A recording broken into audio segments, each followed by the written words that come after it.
ಕರ್ನಾಟಕ ಅನ್ನುವಂತಹ ಹೆಸರು ಕರ್ನಾಟಕಕ್ಕಿರುವ ಸಂದರ್ಭದಲ್ಲಿ ಬೆಂಗಳೂರು ಸ್ಟಾರ್ಟ್ಅಪ್ ಕ್ಯಾಪಿಟಲ್ ಆದಾಗ ಸ್ಟಾರ್ಟ್ಅಪ್ಗಳನ್ನು ಹೇಗೆ ಬೇರೆ ಬೇರೆ ನಗರಗಳಿಗೆ, ಸಣ್ಣ ಪುಟ್ಟ ನಗರಗಳಿಗೆ ತಗೊಂಡು ಹೋಗಬೇಕು, ಸರ್ಕಾರ ಏನು ಮಾಡ್ತಾ ಇದೆ, ಸರ್ಕಾರದಿಂದ ಏನನ್ನು ನಾವು ನಿರೀಕ್ಷೆ ಮಾಡಬಹುದು ಅನ್ನೋದ್ರ ಬಗ್ಗೆ ಈಗ ಸಂವಾದ. ನವೋದ್ಯಮ ನವ ಕರ್ನಾಟಕ ವೇದಿಕೆಯಲ್ಲಿ ಈಗಾಗಲೇ ಗಣ್ಯರು ಆಗಮಿಸಿದ್ದಾರೆ. ಮೊದಲನೇದಾಗಿ ಭರತ್ ಚಂದ್ರ ಅವರು, associate vice president startup and innovation KDEM. ಅದೇ ರೀತಿಯಾಗಿ ಮುಂದೆ ಬನ್ನಿ ಈ ಒಂದು ಸಂಸ್ಥೆಯ ಸಂಸ್ಥಾಪಕರಾಗಿರುವಂತಹ ವಸಂತ್ ಶೆಟ್ಟಿ ಅವರು, ಕೈಲಾಸನಾಥ್ ಅವರು, MS Ideaspring Capital partner. ಇವರೆಲ್ಲರಿಗೂ ಕೂಡ ಸ್ವಾಗತವನ್ನು ಬಯಸ್ತಾ ಸಂವಾದವನ್ನು ಆರಂಭ ಮಾಡೋದಕ್ಕೆ ಹರೀಶ್ ಉಪಾಧ್ಯಾಯ ಅವರು ನಿಮ್ಮ ಮುಂದೆ. ಗ್ಲೋಬಲ್ ಸ್ಟಾರ್ಟಪ್ ಇಕೋಸಿಸ್ಟಮ್ ರಿಪೋರ್ಟ್, ಈ ವರ್ಷದ ಏನು ರಿಪೋರ್ಟ್ ಇದೆ ಅದರಲ್ಲಿ ನೀವು ನೋಡೋದಾದರೆ ಬೆಂಗಳೂರು 14ನೇ ಸ್ಥಾನದಲ್ಲಿದೆ. ಟಾಪ್ 40ಲಿ ಯಾವುದೇ ಭಾರತದ ಒಂದು ಸಿಟಿ ಇಲ್ಲ. ಹಾಗೆ ನೀವು ದೇಶದ ಮಟ್ಟದಲ್ಲಿ ನೋಡೋದಾದರೆ ಈ ದೇಶದಲ್ಲಿ ಸ್ಟಾರ್ಟಪ್ಗಳಿಗೆ ಬರೋ ಬಂಡವಾಳದಲ್ಲಿ ಹತ್ರ 47% ಬಂಡವಾಳ ಕರ್ನಾಟಕ ಅಥವಾ ಬೆಂಗಳೂರಿಗೆ ಬರುತ್ತೆ. ಹಾಗಾಗೋಗಿ ನೀವು ಜಾಗತಿಕ ಮಟ್ಟದಲ್ಲಿರ್ಬೋದು ಅಥವಾ ರಾಷ್ಟ್ರ ಮಟ್ಟದಲ್ಲಿ ಇರ್ಬೋದು, ಬೆಂಗಳೂರು ನಿಜವಾದ ಒಂದು ಗ್ಲೋಬಲ್ ಪವರ್ ಹೌಸ್ ಸ್ಟಾರ್ಟಪ್ ನೀವು ನೋಡಿದಾಗ. ಹಾಗೆಯೇ ಕೇವಲ ಬೆಂಗಳೂರು ಮಾತ್ರ ಅಲ್ಲ, ನೀವು ಬೇರೆ ಬೇರೆ ಒಂದಿಷ್ಟು ಸಿಟಿಗಳನ್ನ ನೋಡಿದಾಗ ಕರ್ನಾಟಕದಲ್ಲಿ ಒಂದಿಷ್ಟು ಸಕ್ಸಸ್ ಸ್ಟೋರಿಗಳಿದ್ದಾವೆ. ರೋಹಿತ್ ಭಟ್ ಅವರು ಮಂಗಳೂರಿಂದ, ಉಡುಪಿಯಿಂದ to be very specific, Robosoft start ಮಾಡ್ತಾರೆ. ಹತ್ರ 800 ಕೋಟಿಗೆ ಆ ಒಂದು ಉದ್ಯಮನ ಅಥವಾ ಅವರ ಕಂಪ್ನಿನ ಮಾರ್ತಾರೆ 2021ರಲ್ಲಿ. ಹಾಗೆ ನೀವು ಮೈಸೂರಿನಲ್ಲಿ ನೋಡಿದ್ರೆ ಸ್ಕ್ಯಾನ್ರೇ ಅಂತ ಆಳ್ವಾರ್ ಸ್ಟಾರ್ಟ್ ಮಾಡ್ತಾರೆ 2014-15ರಲ್ಲಿ. ಕೋವಿಡ್ ಆದ ಸಮಯದಲ್ಲಿ not just India, world over ಅವ್ರ ವೆಂಟಿಲೇಟರ್ಗಳನ್ನ ಇದು ಮಾಡ್ತಾರೆ, ಎಕ್ಸ್ಪೋರ್ಟ್ ಮಾಡ್ತಾರೆ. ಇದಿಷ್ಟು ನೋಡ್ತಾ ಇರಬೇಕಾದ್ರೆ ಒಂದು ಅಂಶ ಬಹುಶಃ ನಮಗೆಲ್ಲ ಸ್ವಲ್ಪ ನೋವಾಗೋದು, ಎಲ್ಲೋ ಒಂದು ಕಡೆ ವೆಂಚರ್ ಕ್ಯಾಪಿಟಲಿಸ್ಟ್ ಅಂದರೆ ಬಂಡವಾಳ ಹೂಡೋರು ಇರ್ಬೋದು ಸ್ಟಾರ್ಟಪ್ಗಳಲ್ಲಿ, ಅಥವಾ ಸ್ಟಾರ್ಟಪ್ಗಳೇ ಇರ್ಬೋದು, ಕನ್ನಡಿಗರ ಸಂಖ್ಯೆ ಯಾಕೆ ಕಡಿಮೆ ಇದೆ ಅಂತ ಒಂದು. ಎರಡನೇದು, ಎಲ್ಲೋ ಒಂದು ಕಡೆ HSR ಲೇಔಟು, ಕೋರಮಂಗಲ, ಇಂದಿರಾನಗರದಲ್ಲೇ ಯಾಕೆ ಸ್ಟಾರ್ಟಪ್ಗಳಿದ್ದಾವೆ, ಯಾಕೆ ಜಾಸ್ತಿ ಮೈಸೂರಿಗೆ ಹೋಗ್ತಾ ಇಲ್ಲ, ಮಂಗಳೂರಿಗೆ ಹೋಗ್ತಾ ಇಲ್ಲ, ಹುಬ್ಳಿಗೆ ಹೋಗ್ತಾ ಇಲ್ಲ ಅಂತ. ಇನ್ಫ್ಯಾಕ್ಟ್ ವಸಂತ್ ಅವರೇ, ನೀವು ಪಾಡ್ಕಾಸ್ಟ್ ಮಾಡ್ತೀರಾ ಮುಂದೆ ಬನ್ನಿ ಅಂತ, ಹಲವಾರು ಸ್ಟಾರ್ಟಪ್ಗಳನ್ನ ಅಲ್ಲಿ ನೀವು ಪರಿಚಯಿಸ್ತೀರಾ. ಸುಮಾರು ಸ್ಟಾರ್ಟಪ್ಗಳು ಕನ್ನಡಿಗರು ಸ್ಟಾರ್ಟ್ ಮಾಡಿ ಕನ್ನಡಿಗರೇ ಬೆಳೆಸ್ತಾ ಇರೋದು. ಏನು ಕಾರಣ? ಯಾಕಂದರೆ ಇದೇ ಥರ ಒಂದು ವೇದಿಕೆಯಲ್ಲಿ ಮಾತಾಡ್ತಾ ಪ್ರಶಾಂತ್ ಪ್ರಕಾಶ್ ಅವರು, ಫೇಮಸ್ ವೆಂಚರ್ ಕ್ಯಾಪಿಟಲಿಸ್ಟ್, ಅವ್ರು ಹೇಳಿದ್ರು, ಎಲ್ಲೋ ನಾವು ಬಹುಶಃ ಕಳೆದ ಒಂದಿಷ್ಟು ದಶಕಗಳಲ್ಲಿ ಫಂಡ್ ರೇಸ್ ಮಾಡೋದಿರ್ಬೋದು, ಅಥವಾ ಒಂದು ಡೀಲ್ ಕ್ರ್ಯಾಕ್ ಮಾಡೋದಿರ್ಬೋದು, ಅಥವಾ ಅಕ್ವಿಸಿಷನ್ ಮರ್ಜರ್ಗಳಿರ್ಬೋದು, ಇದರಲ್ಲಿ ನಮಗಿಂತ ಉತ್ತರ ಭಾರತದವರು ಟ್ರೆಡಿಷ್ನಲಿ ಐತಿಹಾಸಿಕವಾಗಿ ಚೆನ್ನಾಗಿದ್ದಾರೆ. ಆ ಒಂದು ಅಂಶದಲ್ಲಿ ನಾವೆಲ್ಲ ಹಿಂದುಳಿದಿದ್ದೀವಿ. ಅದಕ್ಕೆ ನಮ್ಗೆ ಅಷ್ಟು ಸ್ವಲ್ಪ ಸಂಕೋಚ ಕೂಡ ಇರ್ಬೋದು. ಹಾಗಾಗಿ ಅಷ್ಟು ಜನ ಕನ್ನಡಿಗರನ್ನ ನೀವು ವೆಂಚರ್ ಕ್ಯಾಪಿಟಲಿಸ್ಟ್ ಆಗಿ ಇರ್ಬೋದು ಅಥವಾ ಸ್ಟಾರ್ಟಪ್ಗಳಲ್ಲಿ ಇರ್ಬೋದು ನೋಡ್ತಾ ಇಲ್ಲ ಅಂತ. ನಿಮ್ಗೇನು ಅನ್ಸುತ್ತೆ ವಸಂತ್ ಅವರೇ? ಒಳ್ಳೆ ಪ್ರಶ್ನೆ ಹರೀಶ್ ಅವರೇ. ಸೊ ಇದಕ್ಕೆ ಒಂದು ಕಿರುದಾದ ಉತ್ತರ ಏನಂತಂದರೆ, ಈಗ ನಂಗೆ ಅನಿಸೋದು, ನಮ್ಮ ಮನೆಗಳಲ್ಲೆಲ್ಲ ನಾವು ಓದಿ ಬೆಳಿಬೇಕಾದ್ರೆ ಸಾಮಾನ್ಯವಾಗಿ ಕನ್ನಡದವ್ರ ಮನೆಗಳಲ್ಲಿ ಒಂದು ಏನು ಹೇಳ್ತಾರೆ ತಂದೆ ತಾಯಿ ಅಂತಂದರೆ, ಚೆನ್ನಾಗಿ ಓದು, ಒಂದು ಒಳ್ಳೆ ಕೆಲಸ ತಗೋ, ರಿಸ್ಕ್ ತೊಗೊಳ್ಳೋಂಥದ್ದು ಏನು ಮಾಡಬೇಡ, ವ್ಯಾಪಾರ ವ್ಯವಹಾರ ಅದಕ್ಕೆ ಅದೆಲ್ಲ ನಿಂಗೆ ಬೇಡ, ನಿಂಗೆ ಅಲ್ಲ ಅದು. ಈ ರೀತಿ ಒಂದು ಕಲ್ಚರಲ್ ರೆಸಿಸ್ಟೆನ್ಸ್ ಆಂಟ್ರಪ್ರಿನರ್ಶಿಪ್ ಬಗ್ಗೆ ನಮ್ಮ ಮನೆಗಳಲ್ಲಿದೆ. ಇದು ಒಂದು ಅಂಶ. ಆದರೆ ಇದು ಯಾಕೆ ಹೀಗಿದೆ ಅಂತ ನೀವು ಸ್ವಲ್ಪ ನೋಡಿದ್ರೆ ನನಗೆ ಒಂದು 2-3 ರೀತಿಯಲ್ಲಿ ಅದು ನೋಡ್ಬೋದು ಅನಿಸುತ್ತೆ. ಈಗ ಬ್ರಿಟಿಷರ ಹಿಂದಿನ ಕಾಲಕ್ಕೆ ಹೋದರೆ ದೊಡ್ಡ ದೊಡ್ಡ ರಾಜಮನೆತನಗಳಿದ್ದು, ರಾಜಮನೆತನಗಳ ಕಾಲದಲ್ಲಿ ರಾಜಮನೆತನಗಳು ಒಂದು ರಾಜಾಶ್ರಯ ಕೊಡ್ತಾಯಿದ್ರು ವ್ಯಾಪಾರ ಮಾಡೋರಿಗೆ. ಹಾಗಾಗಿ ಮರ್ಕೆಂಟೈಲ್ ಕಮ್ಯುನಿಟಿ ಅನ್ನೋದು ಒಂದು ಸ್ವಲ್ಪ ಎಲ್ಲ ಕಡೆ ಇತ್ತು. ಕನ್ನಡಿಗರ ಇತಿಹಾಸದಲ್ಲೂ ಕದಂಬರು, ಹೊಯ್ಸಳರು, ಚಾಲುಕ್ಯರು, ರಾಷ್ಟ್ರಕೂಟರು, ಈ ರೀತಿ ಎಲ್ಲ ಸಾಲು 200 ವರ್ಷ ಹತ್ರ ಆಳಿದಂಥ ದೊಡ್ಡ ದೊಡ್ಡ ಸಾಮ್ರಾಜ್ಯಗಳಿದ್ದು. ಆದರೆ ವಿಜಯನಗರ ಕರ್ನಾಟಕ ಸಾಮ್ರಾಜ್ಯದ ಪತನದ ನಂತರ ನಂಗೆ ಅನಿಸೋದು, ಅಲ್ಲಿ ಒಂದು 300-400 ವರ್ಷದ ಹಿಸ್ಟ್ರಿ ನೋಡಿದ್ರೆ ಕರ್ನಾಟಕದಲ್ಲಿ ಒಂದು ದೊಡ್ಡ ರಾಜಮನೆತನ ಎಲ್ಲ ರೀತಿಯಲ್ಲೂ ಪವರ್ಫುಲ್ ಆಗಿದೆ, ಒಂದು ಮರ್ಕೆಂಟೈಲ್ ಕಮ್ಯುನಿಟಿನ ಕೂಡ ಸಪೋರ್ಟ್ ಮಾಡೋ ಹಂತದಲ್ಲಿದೆ ಅನ್ನೋ ಥರದ್ದು ಇರಲಿಲ್ಲ ಅಂತ ಕಾಣಿಸುತ್ತೆ ನಮಗೆ. ಆಮೇಲೆ ಬ್ರಿಟಿಷರು ಬಂದ ಮೇಲೆ ಬ್ರಿಟಿಷ್ ಪ್ರೆಸಿಡೆನ್ಸಿಗಳನ್ನ ತೊಗೊಂಡ್ರೆ, ಮೆಡ್ರಾಸ್ ಪ್ರೆಸಿಡೆನ್ಸಿ, ಮುಂಬೈ ಪ್ರೆಸಿಡೆನ್ಸಿ, ಈ ರೀತಿ ಪ್ರೆಸಿಡೆನ್ಸಿಗಳು ಏನಿತ್ತೋ ಅದು ಒಂದು ಕನ್ನಡ ಭಾಷಿಕ ಪ್ರದೇಶದಿಂದ ಒಂದು ಪ್ರೆಸಿಡೆನ್ಸಿ ರನ್ ಮಾಡುವಂಥದ್ದು ಆಗಿರಲಿಲ್ಲ. ಆಯಿತಾ? ಅದು ಯಾಕೆ ಮುಖ್ಯ ಅಂತಂದರೆ, ಬ್ರಿಟಿಷರು ಎಲ್ಲೆಲ್ಲಿಂದ ಪ್ರೆಸಿಡೆನ್ಸಿ ರನ್ ಮಾಡ್ತಾಯಿದ್ರು ಆ ಭಾಗದಲ್ಲಿ ಅವರು ಒಂದು ರೀತಿಯಲ್ಲಿ ರೈಲ್ವೆ ಮಾರ್ಗ ಹಾಕೋದಿರ್ಬೋದು, ಆಣೆಕಟ್ಟೆ ಕಟ್ಟೋದಿರ್ಬೋದು, ಅಲ್ಲಿ ಒಂದು ಇಂಡಸ್ಟ್ರಿಯಲೈಸ್ ಮಾಡೋದ್ರ ಕಡೆ ಹೆಚ್ಚು ಫೋಕಸ್ ಮಾಡುವಂಥದ್ದನ್ನ ಮಾಡ್ತಾಯಿದ್ರು. ಆ ಕಾರಣಕ್ಕಾಗಿಯೇ ನಮ್ಮ ಕರಾವಳಿ ಆಂಧ್ರ ಭಾಗದ ಏನು ಒಂದು ವಿಶಾಖಪಟ್ಟಣಮಿಂದ ಹಿಡಿದ ಕೆಳಗಡೆವರೆಗೂ ಅಲ್ಲಿನ ಕಮ್ಮ ಸಮುದಾಯ ಇರ್ಬೋದು, ಅಲ್ಲಿನ ಕಾಪು ಸಮುದಾಯ ಇರ್ಬೋದು, ಅಲ್ಲಿಂದ ಉದ್ಯಮಿಗಳು ಬರೋಕ್ಕೆ ಯಾಕೆ ಸಾಧ್ಯ ಆಯಿತು ಅಂದರೆ ಅವರೆಲ್ಲರೂ ಒಂದು ರೀತಿಯಲ್ಲಿ ಬ್ರಿಟಿಷರ ಕೆಳಗಡೆ ಪಳಗದಂಥವ್ರು ಅಂತ. ಉದ್ಯಮ ಸಿಕ್ತು, ಆ್ಯಕ್ಸಸ್ ಟು ನೆಟ್ವರ್ಕ್ ಸಿಕ್ತು, ಆ್ಯಕ್ಸಸ್ ಟು ಕ್ಯಾಪಿಟಲ್ ಸಿಕ್ತು, ಬ್ರಿಟಿಷರು ವ್ಯವಹಾರಗಳು ನೋಡ್ಕೊಳ್ಳುವಂಥ ಜ್ಞಾನ ಸಿಕ್ತು ಅನ್ನೋದು. ಅದು ನಮ್ಮಲ್ಲಿ ಕನ್ನಡದವರಿಗೆ ಆಗಿಲ್ಲ ಅನ್ನೋಂಥದ್ದು. ಮೈಸೂರು ಮಹಾರಾಜರು ಸಾಕಷ್ಟು ಜನಪರವಾಗಿದ್ದರು, ಒಳ್ಳೊಳ್ಳೆ ಉದ್ಯಮಗಳನ್ನ ಕಟ್ಟಿದ್ರು. ಆದರೆ ಸ್ಥಳೀಯ ಜನ ಸಮುದಾಯವನ್ನು ಒಂದು ರೀತಿಯಲ್ಲಿ ಉದ್ಯಮದ ಕಡೆ ಕರ್ಕೊಂಡು ಹೋಗುವಂಥದ್ದು, ಅವ್ರಿಗೆ ಬೇಕಾದಂತಹ ಒಂದು ನೆಟ್ವರ್ಕ್ ಆ್ಯಕ್ಸಸ್ ನಾಲೆಜ್ ಇದನ್ನೆಲ್ಲ ಕೊಡುವಂಥದ್ದು ಅಷ್ಟು ವ್ಯವಸ್ಥಿತವಾಗಿ ಆಗಲಿಲ್ಲ ಅಂತ ಕಾಣಿಸುತ್ತೆ. ಸ್ವಲ್ಪ ಮಟ್ಟಿಗೆ ಇಂಡಿಪೆಂಡೆನ್ಸ್ ಬಂದ ನಂತರ 3ನೇ ಹಂತ ಅಂತ ನೋಡಿದ್ರೆ ಅಲ್ಲಿ ಆಗಲೇ ಹೆಡ್ ಸ್ಟಾರ್ಟ್ ಇದ್ದಂಥವರಿಗೆ ಸ್ವಲ್ಪ ವೇಗವಾಗಿ ಮುಂದಕ್ಕೆ ಹೋಗೋಕ್ಕೆ ಸಾಧ್ಯ ಆಯಿತು. ಆ ಒಂದು ನಾಲೆಜ್ ಆ್ಯಕ್ಸಸ್ ಏನೂ ಇಲ್ಲದಿದ್ದಂಥ ಕನ್ನಡಿಗರಿಗೆ ಸ್ವಲ್ಪ ಮಟ್ಟಿಗೆ ಹಿನ್ನಡೆ ಆಯಿತು ಅಂತ ಅನಿಸುತ್ತೆ. ಈ ಲಿಬ್ರಲೈಸೇಷನ್ ಆದ ನಂತರ ಏನಾಯಿತು ಅಂದರೆ ನಾಲೆಜ್ ಮೂಲಕ ಏನಾದರೂ ಸಾಧಿಸೋಕ್ಕಾಗತ್ತೆ ಅನ್ನೋಂಥದ್ದು ಬಂದಾಗ ಶಿಕ್ಷಣದ ಬಗ್ಗೆ ಸ್ವಲ್ಪ ಒತ್ತು ಕೊಡ್ತಿದ್ದಂಥ ರಾಜ್ಯ ಆಗಿದ್ದರಿಂದಾಗಿ ನಾವು ಅಲ್ಲಿ ಒಂದು ಮಟ್ಟಿಗೆ ಸಾಧನೆ ಮಾಡೋಕ್ಕೆ ಸಾಧ್ಯ ಆಯಿತು. ಆದರೆ ಅಲ್ಲೂ ಈ ಕಲ್ಚರಲ್ ರೆಸಿಸ್ಟೆನ್ಸ್ ಕಾರಣಕ್ಕೆ ದೊಡ್ಡ ಮಟ್ಟದ ಉದ್ಯಮಗಳನ್ನ ಕಟ್ಟುವಂಥದ್ದು ಕನ್ನಡಿಗರಲ್ಲಿ ಸಾಧ್ಯ ಆಗಿಲ್ಲ ಅಂತ ನಂಗೆ ಅನಿಸುತ್ತೆ. ಆದರೆ ಬದಲಾಗ್ತಾ ಇದೆ. ಯಾಕೆಂದರೆ ನಾಲೆಜ್ ಅನ್ನೋದು ಏನು ಮಾಡುತ್ತೆ ಅಂದರೆ ನಿಮಗೆ ತುಂಬ ಬಂಡವಾಳ ಬೇಡುವಂತಹ ಬಿಸ್ನೆಸ್ಗಳನ್ನ ಕಟ್ಟೋದಕ್ಕೆ ತೊಂದರೆ ಇರ್ಬೋದು. ಆದರೆ ನಾಲೆಜ್ ಮೂಲಕ ಹೊರಟಾಗ ಅಂಥದ್ದೊಂದು ತೊಂದರೆ ಇಲ್ಲ. ಆ ಕಾರಣಕ್ಕಾಗಿ ಇನ್ಫೋಸಿಸ್ ಸಾಧ್ಯ ಆಯಿತು, ಅಥವಾ ಆ ಕಾರಣಕ್ಕಾಗಿ ಇವತ್ತು ಝೀರೋದಾ ಥರದ ಸಂಸ್ಥೆಗಳು ಸಾಧ್ಯ ಆಗಿದೆ ಅಂತ ನಂಗೆ ಅನಿಸುತ್ತೆ. So things are changing. ಆ ನಿಟ್ಟಿನಲ್ಲಿ ಕರ್ನಾಟಕ ಸರ್ಕಾರ ನಿರಂತರವಾಗಿ ಎಲ್ಲ ಸರ್ಕಾರಗಳು ಬಹಳ ಒಂದು ಪೂರಕವಾಗಿ ನಿಂತ್ಕೊಂಡು ಸ್ಟಾರ್ಟಪ್ ಇಕೋಸಿಸ್ಟಮ್ನ ಕಟ್ಟೋದು ಕಡೆ ಕೆಲಸ ಮಾಡಿದ್ದಾವೆ. ಆದ್ದರಿಂದ ಮುಂದಿನ ದಿನಗಳಲ್ಲಿ ಇದು ಸಾಕಷ್ಟು ಬದಲಾಗುತ್ತೆ ಅನ್ನೋಂಥ ಒಂದು ನಂಬಿಕೆ ನನಗಿದೆ. ಮತ್ತು ಅಲ್ಲಿ ಸ್ವಲ್ಪ ಕೆಲವು ಕೊರತೆಗಳಿದ್ದಾವೆ, ಅದನ್ನು ಕೂಡ ಕಟ್ಕೊಳ್ಳುವಂಥದ್ದಿದೆ. ಮೇ ಬಿ ನಮ್ಮ ಅದರ್ ಪ್ಯಾನಲಿಸ್ಟ್ ಮಾತಾಡಿದ ನಂತರ ಅದನ್ನು ನಾವು ಚರ್ಚೆ ಮಾಡೋಣ. ಖಂಡಿತವಾಗಿ. Thank you. Kailash, since you are working in venture capital space, ಯಾಕೆ Tier 2 ಟೌನ್ Tier 3 ಟೌನ್ಗೆ ಹೋಗ್ತಾ ಇಲ್ಲ ಸ್ಟಾರ್ಟಪ್ಗಳು, ಅಥವಾ ಅಲ್ಲಿ ಬರ್ತಾ ಇಲ್ಲ? ನಾನು ಹೇಳಿದೆ ರೋಬೋ ಸಾಫ್ಟ್ ಇರ್ಬೋದು, ಸ್ಕ್ಯಾನರ್ ಎಲ್ಲ ಇದ್ದಾವೆ.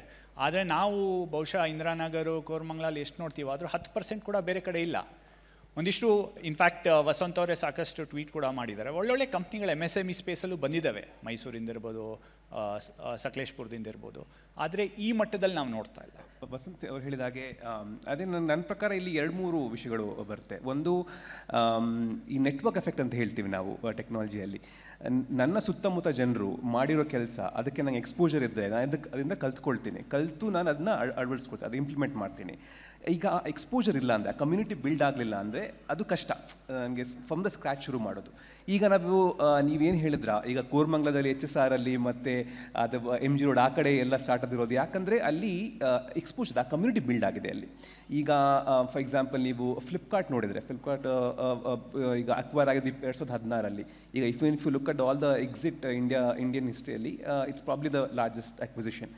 ವಾಲ್ಮಾರ್ಟ್ ಏನು ಒಂದು $16 ಬಿಲಿಯನ್ ಕೊಟ್ಟು ಅದು ಆ ಕಂಪನಿನ ಕೊಂಡ್ಕೊಂಡ್ರು. ಅವರು ಶುರು ಮಾಡಿದ್ದು, ಅವರ ವೇರ್ ಹೌಸ್ ಶುರು ಮಾಡಿದ್ದು ಕೋರಮಂಗಲದಲ್ಲಿ. ಸೊ ಅಲ್ಲಿಂದ ಕೋರಮಂಗಲ ಸ್ಟಾರ್ಟಪ್ ಇಕೋಸಿಸ್ಟಮ್ ಶುರು ಆಯಿತು. ಹಾಗೆ HSR ಲೇಔಟಲ್ಲಿ ನೀವು ಈ ಝೆಟ್ ವರ್ಕ್ ಅಂತ ಕಂಪನಿಗಳ ಶುರು ಮಾಡಿದ್ದು ಅಲ್ಲಿ. So manufacturing plus supply chain technology ಏನಿದೆ ಅಲ್ಲಿ ಇದು ಶುರು ಆಯಿತು. ಸೊ ಹಾಗೆ ನೀವು ನೋಡ್ತಾ ಇದ್ದರೆ, ಈಗ if you look at the entire Bengaluru stretch ಅಲ್ವಾ, ಈ ಸ್ಟಾರ್ಟಪ್ ಹಬ್ಸ್ಗಳಿವೆ ಕೆಲವು ಕಡೆ. ಏನಾಗುತ್ತೆ ಅಂದರೆ, ಈಗ ಸಪೋಸ್ ಒಂದು ಕಂಪನಿ ಶುರುವಾಗಿ ಬೆಳೀತು, ಒಳ್ಳೆ ಮಟ್ಟಕ್ಕೆ ಬೆಳೀತು, ಆ ಫೌಂಡರ್ಸ್ ಅದು ಅಕ್ವೈರ್ ಆದರೆ ಕಂಪನಿ, ಆ ಫೌಂಡರ್ಸ್ ಬಂದು ಶುರು ಮಾಡ್ತಾರೆ, ಇನ್ನೊಂದು ಕಂಪನಿ ಶುರು ಮಾಡ್ತಾರೆ. ಆಗ ಅವ್ರದ್ದು ಆ ರಿಸೋರ್ಸ್ ಪೂಲ್ ಹೆಚ್ಚಾಗ್ತದೆ. ಕೆಲವರು ಆ ಫೌಂಡರ್ಗಳೇ ಬೇರೆ ಕಂಪನಿಗಳಲ್ಲಿ ಸೀಡ್ ಇನ್ವೆಸ್ಟ್ಮೆಂಟ್ ಮಾಡೋಕ್ಕೆ ಶುರು ಮಾಡ್ತಾರೆ. So they are not just source of technology but also source of next round of capital. ಅದು ಫೀಡ್ಬ್ಯಾಕ್ ಸೈಕಲ್ ಥರ ಶುರು ಆಗ್ತದೆ. ಸೊ ಹಾಗೆ you start looking at growth around startup hub. ಅದು ಈಗ ಸದ್ಯಕ್ಕೆ ಮಂಗಳೂರಲ್ಲಿ, ಈಗ thanks to Rohit Bhat and other people in the community, ಮಂಗಳೂರಲ್ಲಿ ಸ್ವಲ್ಪ ಹೆಚ್ಚಾಗ್ತಾ ಇದೆ. ಪ್ಲಸ್ ಅಲ್ಲಿ ಟ್ಯಾಲೆಂಟ್ ಕೂಡ ಇದೆ. ನೀವು ಮಂಗಳೂರಲ್ಲಿ ನೋಡಿದ್ರೆ, ಮಂಗಳೂರು ಮತ್ತು ದಕ್ಷಿಣ ಕನ್ನಡ ಸ್ಟ್ರೆಚ್ ನೋಡಿದ್ರೆ, ಅಲ್ಲಿ ದೊಡ್ಡ 5 ಮೆಡಿಕಲ್ ಇನ್ಸ್ಟಿಟ್ಯೂಷನ್ಸ್ ಇದೆ, ಅಟ್ಲೀಸ್ಟ್ 4-5 ದೊಡ್ಡ ಇಂಜಿನಿಯರಿಂಗ್ ಕಾಲೇಜ್ಗಳಿವೆ. ಸೊ ಸಪ್ಲೈ ಆಫ್ ಟ್ಯಾಲೆಂಟ್ ಇದೆ, ಅದು ಕಡಿಮೆ ಇಲ್ಲ. But you need capital and mentorship also. ಈಗ ಅದು ಜೊತೆಗೆ ಬಂದಾಗ you are able to build that entire innovation hub. ಅದು ಬೆಂಗಳೂರಲ್ಲಿ ಆಗಿದೆ. ಹೋಪ್ಫುಲಿ ಮಂಗಳೂರು ಮತ್ತು ಮೈಸೂರು ಮತ್ತು ಹುಬ್ಬಳ್ಳಿಯಲ್ಲೂ ಆಗುತ್ತೆ. So that is the change that we are seeing right now.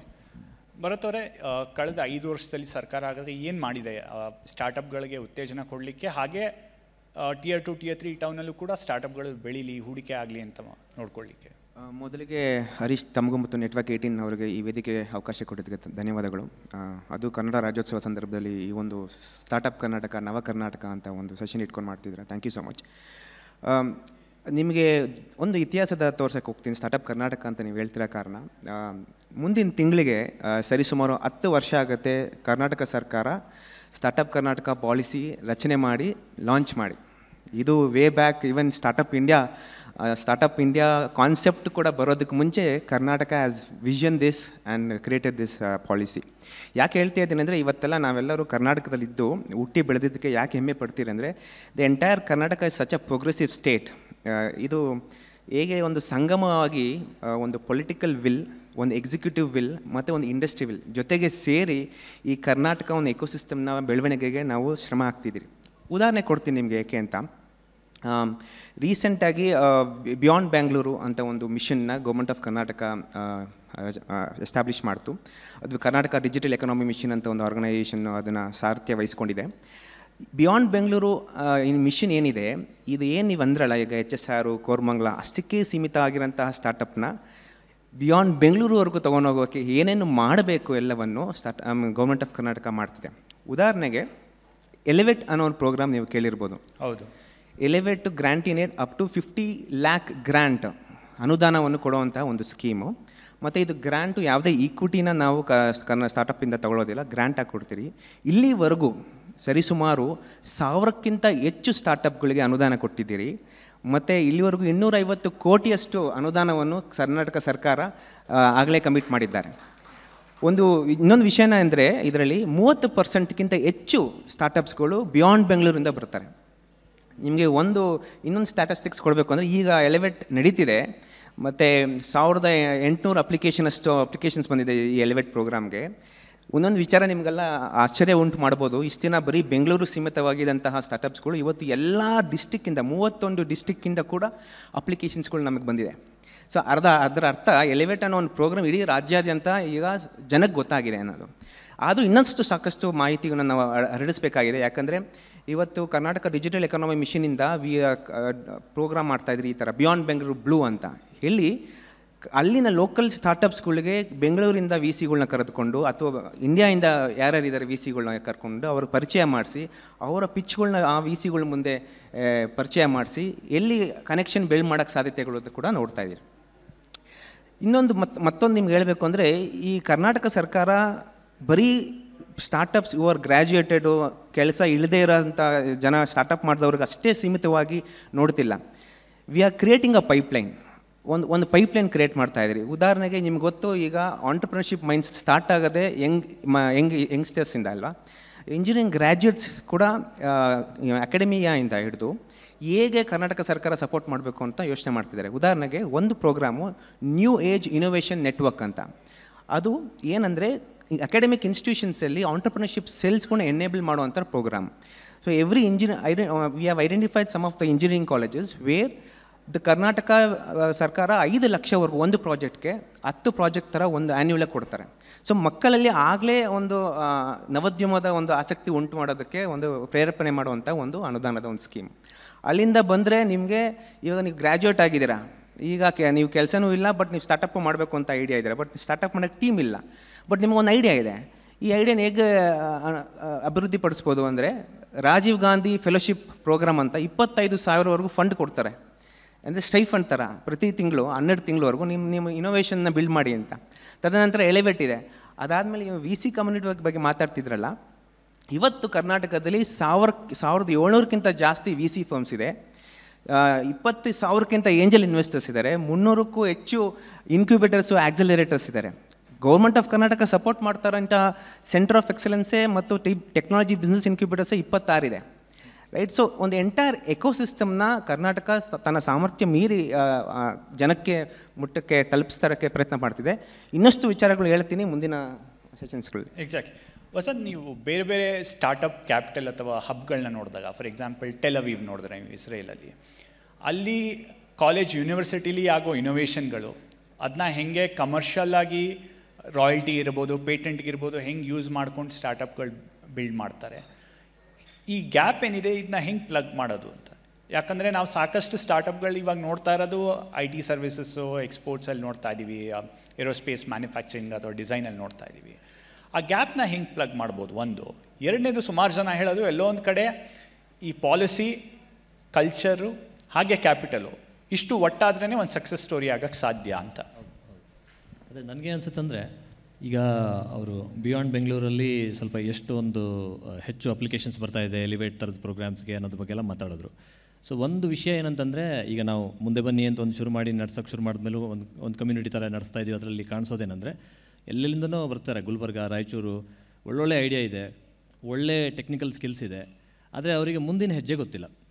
ಒಂದು ಕಂಪ್ನಿ ಇನ್ಕಾರ್ಪೊರೇಟ್ ಮಾಡೋಕ್ಕೆ ಹೊರಟ್ರೆ ಇದು ಪ್ರೈವೇಟ್ ಲಿಮಿಟೆಡ್ ಮಾಡಬೇಕಾ, LLP ಮಾಡಬೇಕಾ ಅನ್ನೋದ್ರಿಂದ ಹಿಡಿದು ಒಂದು ಫಂಡ್ ರೈಸಿಂಗ್ ಹೇಗೆ, ಅಥವಾ AI ಹೇಗೆ ಯೂಸ್ ಮಾಡ್ಕೋಬೋದು, ಅಥವಾ ಒಂದು ಅರ್ಲಿ ಮಾರ್ಕೆಟಿಂಗ್ ಹೇಗೆ ಮಾಡ್ಬೋದು, ಡಿಜಿಟಲ್ ಮಾರ್ಕೆಟಿಂಗ್ ಹೇಗೆ ಮಾಡಬೇಕು, ಪರ್ಫಾರ್ಮೆನ್ಸ್ ಮಾರ್ಕೆಟಿಂಗ್ ಹೇಗೆ ಮಾಡಬೇಕು, ಈ ಥರದ್ದೆಲ್ಲ ಏನೇನು ಸ್ಟಾರ್ಟಪ್ ಮತ್ತು ಸ್ಮಾಲ್ ಬಿಸ್ನೆಸ್ ಸುತ್ತ ಇವತ್ತು ಒಂದು ವಿಚಾರಗಳಿದ್ದಾವೆ. ಆ ವಿಚಾರಗಳ ಬಗ್ಗೆ ಅಷ್ಟು ನಾಲೆಜ್ ಇಲ್ಲ ಅಂತ ಕಾಣಿಸುತ್ತೆ.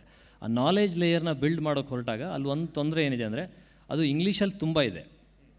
ನೀವು ಸುಮ್ಮನೆ ಹೋಗಿ ಯೂಟ್ಯೂಬ್ಗೆ ಹೋಗಿ ವೈ ಕಾಂಬಿನೇಟರ್ ಅಂತ ತೆಗೆದ್ರೆ ನಿಮಗೆ 1000 ವಿಡಿಯೋ ಸಿಗುತ್ತೆ ನೋಡೋದಕ್ಕೆ. ಆದರೆ ಕನ್ನಡದಲ್ಲಿ ಆ ನಾಲೆಜ್ ಇಲ್ಲ ಅನ್ನೋದು ಒಂದು ದೊಡ್ಡ ಕೊರತೆ, ಗ್ಯಾಪ್ ಇವತ್ತದು.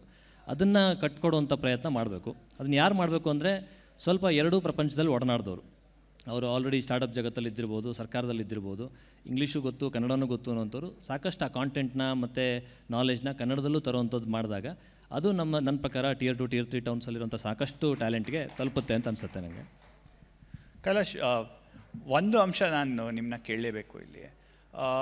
ಸರ್ಕಾರ ಏನು ಮಾಡ್ಬೋದು ಅಂತ. ಯಾಕಂದರೆ ಸ್ಕ್ಯಾನ್ರೆ ಅವ್ರು, ಆಳ್ವಾವರೇ ಒಂದು ಕಡೆ ಮೆನ್ಷನ್ ಮಾಡಿದ್ರು, ನೀತಿ ಆಯೋಗ ಅವರ ಚೇರ್ಮನ್ ಅವ್ರು ರೀಚ್ ಔಟ್ ಆಗ್ತಾರೆ, ಅಂದರೆ ನಮಗೆ ವೆಂಟಿಲೇಟರ್ಸ್ ಬೇಕು, ಕೋವಿಡ್ ಟೈಮಲ್ಲಿ ಎಷ್ಟಿದೆ ನಿಮ್ಮ ಹತ್ರ ಅಂತ. ಇವ್ರಿಗೆ ಒಂದು ಬ್ಯಾಂಕ್ ಮ್ಯಾನೇಜರ್ ಹತ್ರ ಮಾತಾಡಿಸ್ತಾರೆ, ಸೀನಿಯರ್ ಅಫಿಷಿಯಲ್ ಹತ್ರ. ಅವ್ರು ಹೇಳ್ತಾರೆ 1.5 ತಿಂಗಳಾದರೂ ನಮ್ಮ ಲೋನ್ ಅಪ್ಲಿಕೇಶನ್ಗೆ ರೆಸ್ಪಾನ್ಸೇ ಬಂದಿಲ್ಲ ಅದಕ್ಕೆ ಅಂತ. ಏನಾಗ್ತದೆ ಅಂದರೆ, ಈಗ ನೀವು ಕೇಳಿದ ಲಾಸ್ಟ್ ಪ್ರಶ್ನೆಗೆ ಈ ಪ್ರಶ್ನೆಗೂ ಲಿಂಕ್ ಇದೆ. ಸೊ ಈಗ ನಾವು ಟೆಕ್ನಾಲಜಿ ಇನೋವೇಷನ್ ನೋಡೋದಾದ್ರೆ, ತಂತ್ರಜ್ಞಾನ ನವೋದ್ಯಮ ನೋಡೋದಾದರೆ ಶುರು ಆಗೋದು ಎಜುಕೇಷನ್ ಇನ್ಸ್ಟಿಟ್ಯೂಷನ್ಸಲ್ಲಿ. ಆದರೆ ಇದನ್ನು ಮಾರ್ಕೆಟ್ ತೊಗೊಂಡು ಬರಬೇಕಾದ್ರೆ ಈಗ 3-4 ಸ್ಟೇಕ್ ಹೋಲ್ಡರ್ಗಳು ಜೊತೆಗೆ ಬರಬೇಕು. ಒಂದು ಈ ಇನೋವೇಷನ್ ಮಾಡೋ ರಿಸರ್ಚ್ ಟೀಮ್ ಜೊತೆಗೇ ವಸಂತ್ ಹೇಳಿದಾಗೇ ಈಗ ನಾವು ಇನ್ಕಾರ್ಪೊರೇಟ್ ಮಾಡಬೇಕಾದ್ರೆ ಕಂಪನಿನ, ಈ ಕಂಪನಿಗೆ ಲೋನ್ ಕೊಡ್ತಾರೆ, ಅವರು ಫೌಂಡರ್ಗೆ ಲೋನ್ ಕೊಡೋದಿಲ್ಲ.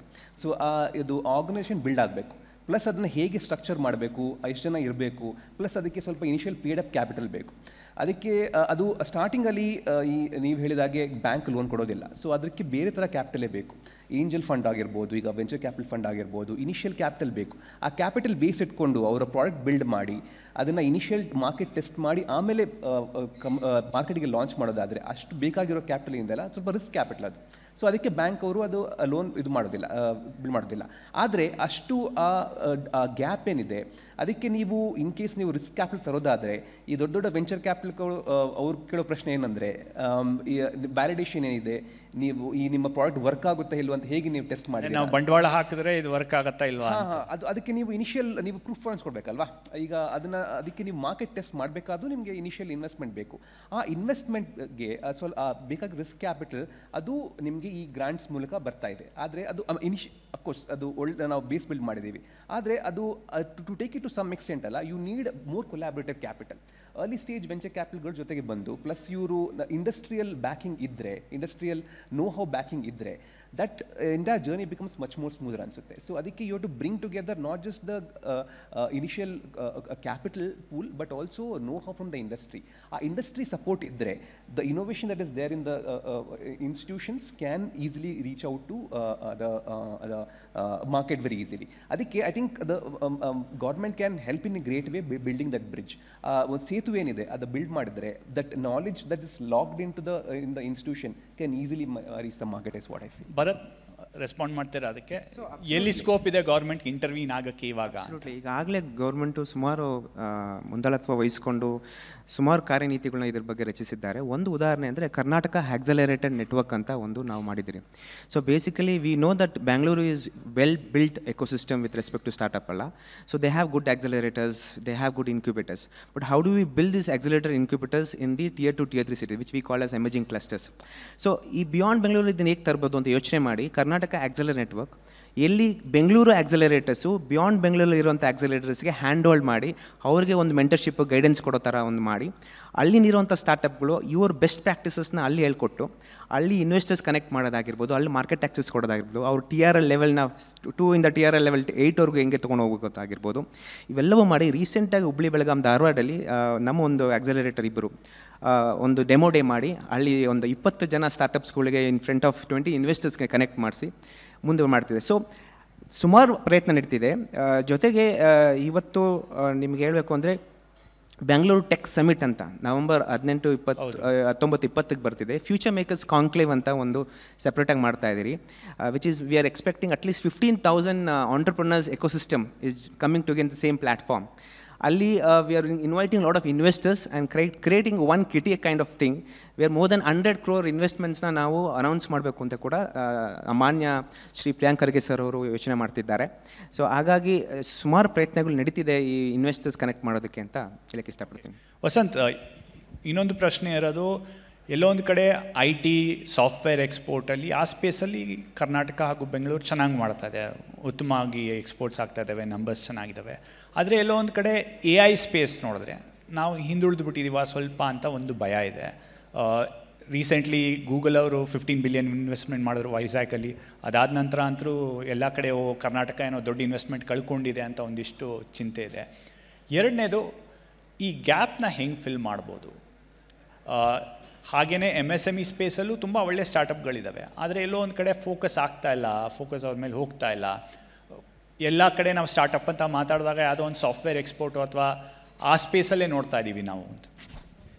AI ಬಗ್ಗೆ ನನಗೆ ಅನ್ಸುತ್ತಂದರೆ, ಈಗ AIದೊಂದು ಡೀಪ್ ಟೆಕ್ ಸೈಡ್ ಕೆಲಸ ಏನಿದೆ, ಆ ಕೆಲಸ ಮಾಡುವ ಎಕ್ಸ್ಪರ್ಟೀಸ್ ಇರುವಂತಹ ಒಂದು ಕಂಪನೀಸು, ಸ್ಟಾರ್ಟಪ್ಸು ಬೆಂಗಳೂರಲ್ಲೂ ಸಾಕಷ್ಟಿದೆ, ಕನ್ನಡದವರು ಸಾಕಷ್ಟು ಮಾಡ್ತಾ ಇದ್ದಾರೆ ಕೂಡ.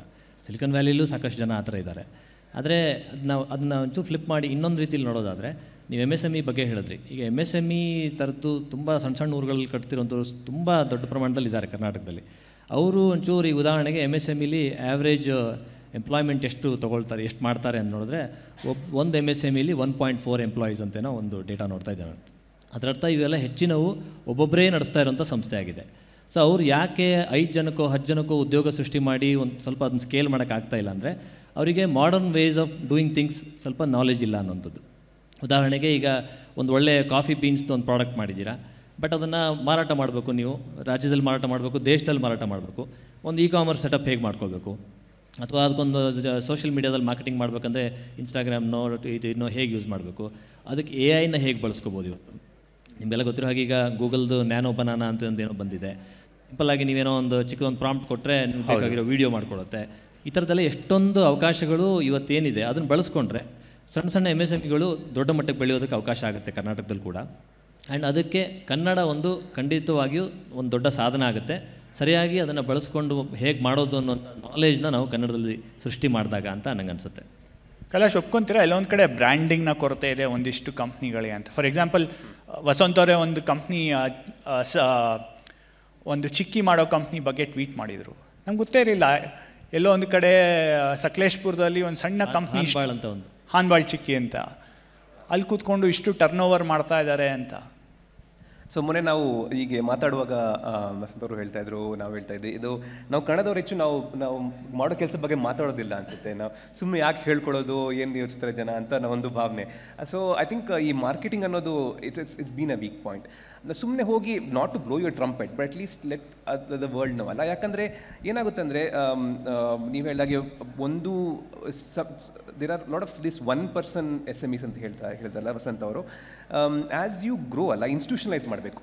ಆಗ how do attract the initial talent pool is go on when talk about ನೀವು ಏನು ಕೆಲಸ ಮಾಡ್ತಾ ಇದ್ದೀರಾ, ಅದರಿಂದ ಸಮಾಜಕ್ಕೆ ಏನಷ್ಟು ಒಳ್ಳೆ ಆಗುತ್ತೆ, ಏನು ವೈಡ್ ಸ್ಪೇಸ್ ಇದೆ ಆ ಇಂಡಸ್ಟ್ರಿಯಲ್ಲಿ, ನೀವು ಹೇಗೆ ಹೌ ಆರ್ ಯು ಡಿಫ್ರೆನ್ಷಿಯೇಟೆಡ್, ಅದು ನೀವು ಕಮ್ಯುನಿಕೇಟ್ ಮಾಡಲಿಲ್ಲ ಅಂದರೆ somewhere I think you losing out the opportunity ಅನಿಸುತ್ತೆ. ಒಂದು ಈಗ ನಾವು ಈಗ ವೆಂಚರ್ ಕ್ಯಾಪಿಟಲ್ ಸ್ಪೇಸಲ್ಲಿ ನೋಡಿದಾಗ ನಾನು ನೋಡಿರೋ ಪ್ರಕಾರ ಈ ಒಳ್ಳೆ ಕಮ್ಯುನಿಕೇಟ್ ಮಾಡೋ ಫೌಂಡರ್ಸ್ ಏನಿರ್ತಾರಲ್ಲ, ಒಂದು ಅವರು they get to attract lot of capital also, ಯಾಕಂದರೆ ಹೋಗಿ ಒಳ್ಳೆ ಪಿಚ್ ಮಾಡ್ತಾರೆ, ಒಳ್ಳೆ ಸೇಲ್ಸ್ ಮಾಡ್ತಾರೆ ಅಂತ ಒಂದು ಭಾವನೆ ಇರುತ್ತೆ. ಎರಡನೇದು, I think you are able to target the client base better. ಈಗ ಕ್ಲೈಂಟ್ಸ್ನು, ಈಗ ಫಾರ್ ಎಕ್ಸಾಂಪಲ್ ಯಾವ ಸಾಫ್ಟ್ವೇರ್ ತಗೊಳ್ಳಿ, ನೀವು ಯಾವುದಾದ್ರು ದೊಡ್ಡ ಸಾಫ್ಟ್ವೇರ್ ಕಂಪನಿ ಹತ್ರ ಹೋಗಿ ನೀವು ನಿಮ್ಮ ಸಾಫ್ಟ್ವೇರ್ನ ನೀವು ನಾವು ಪರ್ಚೇಸ್ ಮಾಡಿ ಅಂತ ನೀವು ಪಿಚ್ ಮಾಡಿದರೆ, ಅವ್ರು ಫಸ್ಟ್ ಏನು ಕೇಳೋದು, ನನ್ನ ಹತ್ರ ಒಂದು 4-5 ಸಾಫ್ಟ್ವೇರ್ ಆಲ್ರೆಡಿ ಇದೆ, ನೀವು ಹೇಗೆ ಹೌ ಆರ್ ಯು ಡಿಫ್ರೆಂಟ್, ನಿಮ್ಮದು ವ್ಯತ್ಯಾಸ ಏನು ಈ ನಮ್ಮ ಸ್ಟಾಕ್ ಕಂಪೇರ್ ಮಾಡಿದೆ ಅಂತ. If you not able to communicate well ಅಲ್ಲ, somehow you miss out on the initial opportunity that you get in getting your initial client base.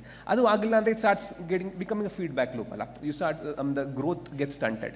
So marketing ಅನ್ನೋದು ಬರೀ ಸೋಷಿಯಲ್ ಮೀಡಿಯಲ್ಲಿ ಹೋಗಿ ಪೋಸ್ಟ್ ಮಾಡೋದು ಮಾತ್ರ ಅಲ್ಲ, ಅದು ನಿಮ್ಮ ಕಮ್ಯುನಿಕೇಷನ್ ಹೇಗಿದೆ, how are you able to bring your initial first set of community around is very important. So ಅದು ಐ ಥಿಂಕ್ ಎಲ್ಲೋ ಮಿಸ್ ಆಗ್ತಾಯಿದೆ ಅಂತ ಅನಿಸುತ್ತೆ. ಸ್ವಲ್ಪ ಮೆಂಟರ್ಶಿಪ್ಪು ಬೇಕು ಅದಕ್ಕೆ. ಈಗ ಫಾರ್ ಎಕ್ಸಾಂಪಲ್, ಈಗ ಟೆಕ್ನಾಲಜಿಕಲಿ ಸ್ಟ್ರಾಂಗ್ ಟೀಮ್ಸ್ಗಳಿವೆ, ಅವ್ರಿಗೆ ಪ್ರಾಡಕ್ಟ್ ಬಿಲ್ಡ್ ಮಾಡೋದು ಹೇಗೂ ಅಂತೂ ಗೊತ್ತು, ಆದರೆ that marketing and communication leading to investment and probably even market launch, ಅದು ಎಲ್ಲೋ ಮಿಸ್ ಆಗ್ತಾಯಿದೆ ಅಂತ ಅನಿಸುತ್ತೆ. ಬರುತ್ತೆ ಎಲ್ಲೊಂದು ಕಡೆ ಗೌರ್ಮೆಂಟ್ ಪಿಚಿನ್ ಮಾಡ್ಬೋದಾ, ಹೆಂಗೆ ಬ್ರ್ಯಾಂಡಿಂಗ್ ಮಾರ್ಕೆಟಿಂಗ್ ಆಗುತ್ತೆ ಅಂತ? ಇಲ್ಲ, ನೀವು AI ಮತ್ತು ಡೀಪ್ ಟೆಕ್ ಬಗ್ಗೆ ಮಾತಾಡ್ತಿದ್ರಲ್ಲ, ಅದಕ್ಕಾಗಿ ಹೇಳ್ತಾ ಇದ್ದೀನಿ. ನಿಮ್ಗೆ ಗೊತ್ತಿರ್ಬೋದು, ಎಲಿವೇಟ್ ಅನ್ನೋ ಪ್ರೋಗ್ರಾಮ್ ಕೂಡ ಸನ್ಮಾನ್ಯ ಶ್ರೀ ಪ್ರಿಯಾಂಕ್ ಖರ್ಗೆ ಸರ್ ತಂದಿದ್ದು. ಈಗ ಒಂದು ರೀಸೆಂಟಾಗಿ ಒಂದು ಅನೌನ್ಸ್ಮೆಂಟ್ ಆಗಿದೆ, ಕಾಲ್ಡ್ ಲೀಪ್ ಅಂತ, ಲೋಕಲ್ ಎಕನಾಮಿ ಆಕ್ಸಲರೇಟರ್ ಪ್ರೋಗ್ರಾಮ್ ಅಂತ. 1000 ಕೋಟಿ ಒಂದು ಬಜೆಟ್ ನೆಕ್ಸ್ಟ್ 5 ಇಯರ್ಸ್ಗೆ. ಈ ಇಯರ್ 200 ಕೋಟಿ ಸ್ಪೆಂಡ್ ಮಾಡಬೇಕು ಅಂತಿದ್ರೆ, ಅದರಲ್ಲಿ ಮೇಜರ್ಲಿ ಡೀಪ್ ಟೆಕ್ ಸ್ಟಾರ್ಟಪ್ಸ್ಗಳಿಗೆ ಫಂಡ್ ಮಾಡಬೇಕು ಅಂತ ಬಿಯಾಂಡ್ ಬೆಂಗಳೂರು ನೆಕ್ಸ್ಟ್ ಅಂತ ಒಂದು ಪ್ರೋಗ್ರಾಮ್ ಬರ್ತಾ ಇದೆ. ಸೊ ಇದು ಬೇಸಿಕಲಿ ನಾಟ್ ಬೆಂಗಳೂರು ಸ್ಟಾರ್ಟಪ್ಸ್ಗೆ, ಬಿಯಾಂಡ್ ಬೆಂಗಳೂರು ಸ್ಟಾರ್ಟಪ್ಸ್ಗೆ, ಡೀಪ್ ಟೆಕ್ಕಲ್ಲಿ ವರ್ಕ್ ಮಾಡ್ತಿರೋಂಥ ಎಲ್ಲ ಸ್ಟಾರ್ಟಪ್ಸ್ಗಳಿಗೆ ಇದು ಅನುದಾನ ಕೊಡುವಂಥ ಒಂದು ಪ್ರೋಗ್ರಾಮ್. ಜೊತೆಗೆ ಫಂಡ್ ಆಫ್ ಫಂಡ್ಸ್ ಅಂತ ಒಂದು ಪ್ರೋಗ್ರಾಮ್ ಇದೆ ಅದರೊಳಗಡೆ. ಅದು 300 ಕೋಟಿಯಷ್ಟು ನಾವು ಇನ್ವೆಸ್ಟರ್ಸಿಂದ ಪೂಲ್ ಆಫ್ ಫಂಡ್ ಮಾಡಿ ಅದನ್ನು ತಿರ್ಗಾ ಡೀಪ್ ಟೆಕ್ ಸ್ಟಾರ್ಟಪ್ಸ್ಗಳಿಗೆ ಇನ್ವೆಸ್ಟ್ ಮಾಡೋದು ಅಂತ ಒಂದು ಪ್ರೋಗ್ರಾಮ್ ಇದೆ. ಸೊ ಏನಾಗಿದೆ ಅಂದರೆ, ಇವತ್ತು ಮಾಹಿತಿನ ನಾವು ಆದಷ್ಟು ಸಾಧ್ಯವಾದಷ್ಟು ಇಡೀ ಕರ್ನಾಟಕಾದ್ಯಂತ ನಾವು ಕೊಡೋಕ್ಕೆ ಟ್ರೈ ಮಾಡ್ತಾ ಇದ್ದೀವಿ. ಇನ್ನಷ್ಟು ನಿಮ್ಮ ಮಾಧ್ಯಮಗಳ ಮೂಲಕ ಕೂಡ ನಾನು ಈ ಒಂದು ವೇದಿಕೆ ಉಪಯೋಗಿಸ್ಕೊಂಡು ಇನ್ವೈಟ್ ಮಾಡ್ತಾ ಇದ್ದೀನಿ. ಈ ಲೀವ್ ಪ್ರೋಗ್ರಾಮಲ್ಲಿ ಬರುವಂಥ ಎಲ್ಲ ಒಂದು ಅನುಕೂಲಗಳನ್ನ ಬೋತ್ ಎಕೋಸಿಸ್ಟಮ್ ಎನೇಬ್ಲರ್ಸ್ ಅಂತ ನಾವೇನು ಕರಿತೀರಿ, ಆಕ್ಸಲರೇಟರ್ಸ್ ಆಗಿರ್ಬೋದು, ಇನ್ಕ್ಯುಬೇಟರ್ಸ್ ಆಗಿರ್ಬೋದು, ಮತ್ತು ಇನ್ವೆಸ್ಟರ್ ಕಮ್ಯುನಿಟಿ ಆಗಿರ್ಬೋದು, ಜೊತೆಗೆ ಅಕಾಡೆಮಿ ಆಗಿರ್ಬೋದು, ರೈಟ್. ಈ ಲೀಪ್ ಪ್ರೋಗ್ರಾಮಲ್ಲಿ ಬರುವಂಥ ಅನುಕೂಲಗಳನ್ನ ತಗೊಂಡು ಅವರು ಕೂಡ ಪ್ರಪೋಸಲ್ಸ್ನ ಕೊಡಲಿ. ಜೊತೆಗೆ ನಿಮಗೆ ಮುಂದಿನ ದಿನಗಳಲ್ಲಿ ಎಲಿವೇಟ್ ಬಿಯಾಂಡ್ ಬೆಂಗಳೂರು ಅಂತ ಬರ್ತಿದೆ.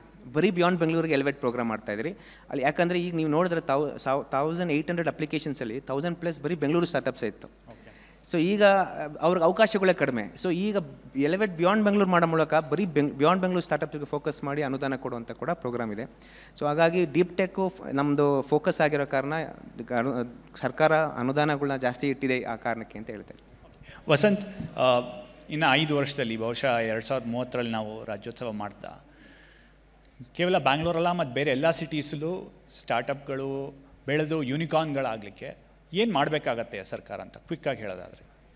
ಕ್ವಿಕ್ಕಾಗಿ ಅಂತ 1-2 ಚೇಂಜ್ ಅಂತೂ ಮಾಡ್ಬೋದು. ಅಂದರೆ ನಾನು ಸ್ವಲ್ಪ ಮೋಸ್ಟ್ ಫಂಡಮೆಂಟಲ್ ಥಿಂಗ್ಸ್ನೇ ಮತ್ತೆ ಅಡ್ರೆಸ್ ಮಾಡ್ತೀನಿ. ಏನಂದರೆ, ಹೆಚ್ಚು ಜನ ನಮ್ಮ ಕಾಲೇಜ್ ಮಕ್ಕಳು ಸಣ್ಣ ಊರುಗಳಲ್ಲಿ ಓದ್ತಿರೋರು ಆಂಟ್ರಪ್ರಿನರ್ಶಿಪ್ ಬಗ್ಗೆ ಒಂದು ಆಸಕ್ತಿ ಪಡಿಬೇಕು ಅಂತಂದರೆ, ಒಂದು ಕೆಲಸ ನಾವು ಕಲ್ಚರಲ್ಲಿ ಆಂಟ್ರಪ್ರಿನರ್ಶಿಪ್ನ ಸೆಲೆಬ್ರೇಟ್ ಮಾಡುವಂಥ ಒಂದು ಕಲ್ಚರ್ ಬರಬೇಕು. ಅಂದರೆ ಈಗ ನಮ್ಮಲ್ಲಿ ಎಷ್ಟೋ ಜನ, ಉದಾಹರಣೆಗೆ ನಾವು ಮುಂದೆ ಬನ್ನಿ ಶುರು ಮಾಡಿದ್ಮೇಲೆ ಹಾಸನದ ಫೌಂಡರ್ ಒಬ್ಬರನ್ನ ಮಾತಾಡ್ಸಿದ್ವಿ, ಮೈಸೂರವ್ರನ್ನ ಮಾತಾಡ್ಸಿದ್ವಿ, ಈಗ ಮೊನ್ನೆ ಹೊಳೆ ಹಾಲೂರಿನವ್ರೊಬ್ಬರು ಮಾತಾಡ್ಸಿದ್ವಿ. ಇವರೆಲ್ಲ ಇದ್ದಾರೆ ಮತ್ತು ಇವರೆಲ್ಲ ಈ ಥರದ್ದು ಒಂದು ದೊಡ್ಡ ದೊಡ್ಡ ಸಾಧನೆ ಮಾಡಿದ್ದಾರೆ ಅನ್ನೋದು ತುಂಬ ಜನಕ್ಕೆ ಗೊತ್ತಿಲ್ಲ. ಗೊತ್ತಾದಾಗ ಆಗುವಂಥದ್ದು ಏನಂದರೆ, ಒಂದು ಕಲ್ಚರಲ್ ಪಾಸಿಬಿಲಿಟಿ ಅದೇ. ಅಂದರೆ ಇಲ್ಲ, ಹೊಳೆ ಹಾಲೂರವ್ರು ಮಾಡಿದಾರ, ಹಾಸನದವ್ರು ಮಾಡಿದ, ನನಗೂ ಮಾಡೋಕ್ಕಾಗುತ್ತೇನೋ ಅಂತ ಒಂದು ಸ್ಫೂರ್ತಿ ಸಿಗುತ್ತೆ. ಇದು ಮೊದಲನೇದು. ಎರಡನೇದು, ಅವರು ಆ ಪ್ರಯಾಣಕ್ಕೆ ಬಂದರೆ ಅವರು ಮಾಡುವಂಥ ತಪ್ಪುಗಳನ್ನ ಕಡಿಮೆ ಮಾಡಬೇಕು. ಆ ತಪ್ಪುಗಳನ್ನ ಕಡಿಮೆ ಮಾಡಬೇಕಂದ್ರೆ ಅಲ್ಲೊಂದು ನಾಲೆಜ್ ಲೇಯರ್ ಕ್ರಿಯೇಟ್ ಆಗಬೇಕು. ಎಲ್ಲ ಮಾಹಿತಿ, ನಾಲೆಜು, ಸೆಷನ್ಸು, ವೆಬಿನಾರ್ಸು, ಮೀಟಪ್ಸು ಇತ್ಯಾದಿಗಳೆಲ್ಲ ಆಗಬೇಕು. ತುಂಬ ಮಟ್ಟಿಗೆ ಇಂಗ್ಲೀಷಲ್ಲಿ ನಡೀತಾ ಇದೆ, ಕನ್ನಡದಲ್ಲೂ ಹೆಚ್ಚು ನಡೀಬೇಕು. ಸರ್ಕಾರದಿಂದನೂ ಸಾಕಷ್ಟು ಆ ಥರದ ಪ್ರಯತ್ನಗಳೆಲ್ಲ ನಡೀಬೇಕು ಅಂತ ನಾನು ಅಂದ್ಕೊಳ್ತೀನಿ. ಮಾಡಿದ್ದಾರೆ ಕೂಡ ಸ್ವಲ್ಪ ಮಟ್ಟಿಗೆ ಅನಿಸುತ್ತೆ. ಅದಾದಾಗ ಖಂಡಿತವಾಗ್ಲೂ ನೀವು ಹೇಳಿದಾಗೆ 5 ವರ್ಷದ ಒಂದು ಕೊನೆಯಲ್ಲಿ ಅಟ್ಲೀಸ್ಟ್ ಈಗಿರೋದಕ್ಕಿಂತ ಹೆಚ್ಚಿನ ಒಂದು ಯೂನಿಕಾರ್ನ್ಸ್ ಆಗಿರ್ಬೋದು ಅಥವಾ ಹೆಚ್ಚಿನ ಸ್ಟಾರ್ಟಪ್ಸು ಬಿಯಾಂಡ್ ಬೆಂಗಳೂರು ಆಗುವಂಥದ್ದು ಆಗುತ್ತೆ ಅಂತ ನನ್ನ ನಂಬಿಕೆ. ಕೈಲಾಶ್, ಭರತ್ ಟಚ್ ಮಾಡಿದ್ರು ಆ ಪಾಯಿಂಟ್ನ. ಇದು ಈ ಫೆಲೋಶಿಪ್ ಅಂತ ಹೇಳಿದರು. So I think weather is a need for a state wide fellowship ಅನ್ಸುತ್ತೆ. ಫಾರ್ ಎಕ್ಸಾಂಪಲ್, ನಾನು ಹೇಳಿದಾಗೆ ಈ ಇನ್ಸ್ಟಿಟ್ಯೂಷನ್ ಮತ್ತು ಮಾರ್ಕೆಟ್ ಮಧ್ಯದಲ್ಲಿ ಆ ಗ್ಯಾಪ್ ಇದೆ, ಆ ಸೇತುವೆ ನಾವು ಬಿಲ್ಡ್ ಮಾಡಬೇಕು. So selecting the right set of talent. ಮತ್ತು ಈಗ ಕೆಲವು ಕಡೆ ನಾನು ನೋಡಿದ್ದೀನಿ, ಇವು ಹೋಗ್ಬಿಟ್ಟು ಪ್ರಾಬ್ಲಮ್ ಸ್ಟೇಟ್ಮೆಂಟ್ ಕೊಟ್ಟು ಇದನ್ನ ಬಿಲ್ಡ್ ಮಾಡಿ ಅಂತ ಹೇಳೋಕ್ಕಾಗೋದಿಲ್ಲ. ಅದು ಕಂಪನಿ ಆಗೋದು, ಅದು ಫೈನಲ್ ಇಯರ್ ಪ್ರಾಜೆಕ್ಟ್ ಆಗಿಬಿಡುತ್ತೆ ಅಷ್ಟೇ ಕಾಲೇಜಲ್ಲಿ. ಅದು ಆಗಬಾರ್ದು. So basically you have to identify the set of talent. ಅವ್ರ ಐಡಿಯಾ ಏನಿದೆ ಅಂತ ನೋಡಿ ಅದಕ್ಕೊಂದು ಪ್ರೋತ್ಸಾಹ ಕೊಡಬೇಕು, ಅದಕ್ಕೊಂದು ಇನ್ಫ್ರಾಸ್ಟ್ರಕ್ಚರ್ ಕೊಡಬೇಕು, ಆ ಪ್ರಾಡಕ್ಟ್ ಡೆವಲಪ್ಮೆಂಟ್ ಆಗಬೇಕು. ಅದಕ್ಕೆ ಇನಿಷಿಯಲ್ ಕ್ಯಾಪಿಟಲ್ ಕೊಟ್ಟು, ಇನ್ವೆಸ್ಟ್ಮೆಂಟ್ ಕೊಟ್ಟು ಅದನ್ನ ನಾವು ಆದಷ್ಟು ಆಕ್ಸಲರೇಟ್ ಮಾಡಬೇಕು, ಅದನ್ನ ಮಾರ್ಕೆಟ್ ಲಾಂಚ್ ಆಯ್ತು. ಆ ಬ್ರಿಡ್ಜ್ ಏನಿದೆ, once you develop that, I think will see far more success. ಆ fellowship I think that's missing in Karnataka. ಕ್ವಿಕ್ಕಾಗಿ ಒಂದು data point, out of 120 unicorns out of India 52 are coming from Karnataka, ನಿಮ್ಗೆ ಗೊತ್ತಿದೆ. So ನಾವು ಇನ್ನೂ ಯಾಕೆ ಜಾಸ್ತಿ ನೋಡಬೇಕು ಅಂದರೆ ಏನು ಮಾಡ್ತಾಯಿದ್ದೀರಿ ಅಂದರೆ, ಇವಾಗ ಲೀಪ್ ಅಂಡರ್ ಪ್ರೋಗ್ರಾಮಲ್ಲಿ ಕರ್ನಾಟಕ ಸ್ಟಾರ್ಟಪ್ ಫೌಂಡ್ರಿ ಅಂತ ಮಾಡ್ತಾಯಿದ್ದೀರಿ. ಸ್ಕೂಲ್ ಲೆವೆಲಲ್ಲಿ 8th ಸ್ಟ್ಯಾಂಡರ್ಡಿಂದ 10th ಸ್ಟ್ಯಾಂಡರ್ಡ್ವರೆಗೂ ಆ ಬಿಸ್ನೆಸ್ ಮೈಂಡ್ಸೆಟ್ನ ಬೆಳೆಸೋಕ್ಕಾಗಿ ಆ ಸ್ಕೂಲ್ಗೆ ಇನ್ವೆಸ್ಟ್ಮೆಂಟ್ ಮಾಡಿ ಆ ಒಂದು ಎಕೋಸಿಸ್ಟಮ್, ಆಂಟ್ರಪ್ರಿನರ್ ಎಕೋಸಿಸ್ಟಮ್ನ ಬಿಲ್ಡ್ ಮಾಡೋಕ್ಕೆ ಪ್ರಯತ್ನ ಪಡ್ತಾ ಇದ್ದೀರಿ. So starting from school level ನಾವು ಗ್ರ್ಯಾಜುಯೇಷನ್, ಅದಾದಮೇಲೆ ಕೂಡ ಅವ್ರು ಹೇಳಿದಾಗೆ ಗ್ರ್ಯಾಜುಯೇಷನ್ ಆದಮೇಲೆ ರಾಜೀವ್ ಗಾಂಧಿ ಫೆಲೋಶಿಪ್ ಪ್ರೋಗ್ರಾಮ್ ಆಗಿರ್ಬೋದು, ಎಲಿವೇಟ್ ಆಗಿರ್ಬೋದು, ಮತ್ತು ನಾವು entire ecosystem, centre of excellence ಆಗಿರ್ಬೋದು, technology business incubator, common instrumentation facilities ಅಂತ ಇವೆಲ್ಲ ಸ್ಥಾಪನೆ ಮಾಡ್ತಿದ್ದಾರೆ. ಜೊತೆಗೆ ನೀವು ಬಿಯಾಂಡ್ ಬೆಂಗಳೂರಲ್ಲಿ ನೀವು ಕೇಳ್ಪಟ್ಟರೆ ಈ ಇಂಡಸ್ಟ್ರಿ ಆ್ಯಂಕರ್ಸ್ ಯಾರಿದ್ದಾರೆ, ನೀವು ಹೇಳಿ ರೋಹಿತ್ ಭಟ್ ಒಂದು ಉದಾಹರಣೆ ಕೊಟ್ಟರಿ. ಮತ್ತು ಹಾಗೆ ಮೈಸೂರಲ್ಲಿ ನಮ್ಮಲ್ಲಿ ಧನಂಜಯ ಅಂತ ಇದ್ದಾರೆ, ಹುಬ್ಬಳ್ಳಿ ಬೆಳಗಾಂ ಧಾರವಾಡದಲ್ಲಿ ವೆಂಕಟೇಶ್ ಪಾಟೀಲ್ ಅಂತ ಇದ್ದಾರೆ. ಈಗ ಎಲ್ಲರೂ ಕೂಡ ಮುಂದೆ ಬಂದು ತಮ್ಮ HNIsಗಳನ್ನ ಕರೆದಿ ಒಂದು ಲೋಕಲ್ ಕ್ಲಸ್ಟರ್ ಸೀಡ್ ಫಂಡ್ ಅಂತ ಒಂದು ಸ್ಥಾಪನೆ ಮಾಡಿದ್ದೀರಿ, beyond Bengaluru cluster seed fund. This is specifically for beyond Bengaluru HNIs, local HNIsಗಳಿಂದ ಇನ್ವೈಟ್ ಮಾಡಿ ಅಂತ ಇನ್ವೆಸ್ಟ್ ಮಾಡ್ತಿರೋದು. ಸೊ ಹಾಗಾಗಿ ನಾನು ಕೇಳ್ಕೊಳ್ಳೋದೇನೆಂದರೆ, ಈಗಿನ ಜನ್ರೇಷನ್ಗೆ ನಿಮ್ಮ ಮನಸ್ಸಲ್ಲಿ ಮಾಡಬೇಕು ಅನ್ನೋ ಒಂದು ಧ್ಯೇಯ ಇದ್ದರೆ ನಿಮ್ಗೆ ಸಾಧ್ಯವಾಗುತ್ತೆ. ಬಟ್ ಏನಂದರೆ ಯು ಹ್ಯಾವ್ ಟು ಎಲ್ಲ ಥರ ಬರ್ತಿರೋಂಥ ಮಾಹಿತಿಗಳನ್ನ ಸಂಗ್ರಹಣೆ ಮಾಡ್ಕೊಳ್ಳೋಂಥ ಒಂದು ವೀಕ್ಷಣೆ ಮಾಡಬೇಕಾಗುತ್ತೆ. ಬರೀ ಇನ್ಸ್ಟಾಗ್ರಾಮಲ್ಲಿ ನಿಮ್ದು ಏನು ನೋಡ್ತಿರೋ ಜೊತೆಗೆ ಈ ಸರ್ಕಾರದಿಂದ ಬರುವಂಥ ಅನುಕೂಲಗಳನ್ನ ಕೂಡ ನೀವು ನೋಡಿ ಅದನ್ನು ಉಪಯೋಗಿಸ್ಕೋಬೇಕು ಅಂತ ನಾನು ಕೇಳ್ಕೊತೀನಿ. ರೈಟ್, ಹೋಪ್ಫುಲಿ ನೆಕ್ಸ್ಟ್ 5 ವರ್ಷದಲ್ಲಿ ಫ್ಲಿಪ್ಕಾರ್ಟ್, ಝೀರೋದಾ ಅಂಥ ಕಂಪ್ನಿಗಳು ಕೇವಲ ಬೆಂಗಳೂರಲ್ಲ ಬಟ್ ಹುಬ್ಳಿ, ಮೈಸೂರು, ಮಂಗಳೂರು ಎಲ್ಲ ಕಡೆ ಬರಲಿ, ಸಾಕಷ್ಟು ಉದ್ಯೋಗಗಳು ಸೃಷ್ಟಿಯಾಗಲಿ ಅಂತ ನಾವು ಆಶಿಸ್ತೀವಿ. ಥ್ಯಾಂಕ್ ಯು ಟೈಮ್ ತೊಗೊಂಡು ಇವತ್ತು ನಮ್ಮ ಜೊತೆ ಜಾಯ್ನ್ ಆಗಿದ್ದಕ್ಕೆ ಈ ಡಿಬೇಟಲ್ಲಿ. Thank you Harish. ನವೋದ್ಯ ಕರ್ನಾಟಕದ ವಿಚಾರಕ್ಕೆ ಸಂಬಂಧಪಟ್ಟಂತೆ ತಮ್ಮದೇ ಆದಂತಹ ಯೋಚನೆಗಳು ಮತ್ತು ಯಾವ ರೀತಿಯಾಗಿ ನೆಕ್ಸ್ಟ್ ಬಂಡವಾಳವನ್ನು ಹೂಡಿಕೆ ಮಾಡಬೇಕು ಅನ್ನುವಂಥದ್ರ ಬಗ್ಗೆ ಸವಿಸ್ತಾರವಾಗಿ ನ್ಯೂಸ್ 18 ಜೊತೆ ಮಾತನಾಡಿದಂಥ ಮೂವರು ಗಣ್ಯ ಅತಿಥಿಗಳಿಗೆ ಧನ್ಯವಾದ.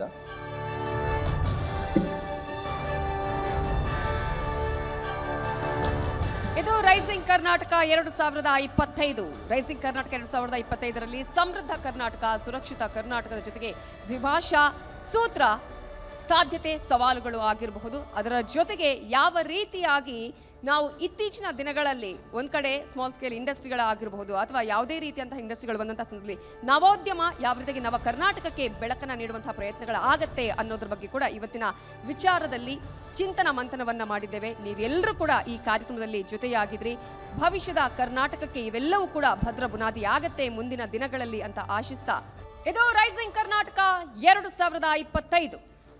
White Gold presents Rising Karnataka. Powered by Reliance Industries Limited. State partner Karnataka Sarkara. Health partner Apollo Hospitals. Education partner BLD. Supporting partner Varta Ilakhe. Supporting partner Nandini Good Life. Rising Karnataka 2025ರಲ್ಲಿ ಇಷ್ಟು ಹೊತ್ತು ನಮ್ಮ ಜೊತೆ ಪಾಲ್ಗೊಂಡಂತಹ ಎಲ್ಲ ಗಣ್ಯರಿಗೆ ಹಾಗೆಯೇ ಎಲ್ಲರಿಗೂ ಕೂಡ ಧನ್ಯವಾದಗಳನ್ನ ಸಲ್ಲಿಸ್ತಾ ಇದ್ದೇವೆ.